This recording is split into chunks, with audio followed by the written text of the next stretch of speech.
On trouve des fruits, et ben on les trouve comme ça. Il y a des trous dedans, comme ça. On se dit, mais qu'est-ce qui se passe? Il y a des trous dans mes fruits.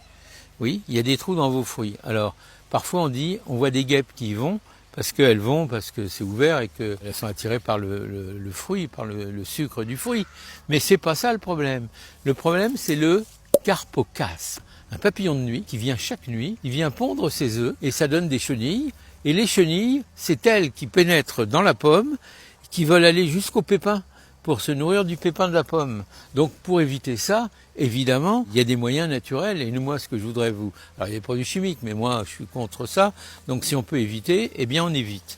Alors comment faire pour faire un piège à carpocasme? Eh bien c'est très facile. Il vous faut un bout de carton ondulé, vous voyez ce que c'est le carton ondulé? Et avec les ondulations qui vont être en direction du tronc. Il vaut mieux le préparer d'avance, ce sera plus facile à faire. Voilà, on est là. Et après, on est là.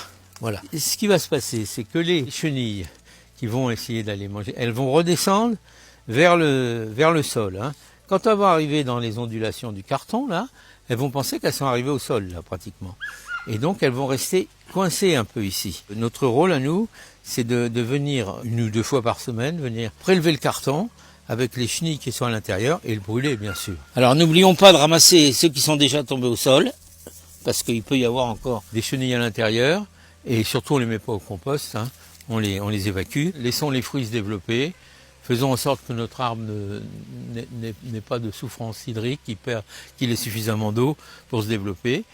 Et puisque là, c'est la formation des fruits, donc c'est pas maintenant qu'il doit sécher. En réalité, je ne dirais qu'une chose pour conclure. Souriez, vous jardinez.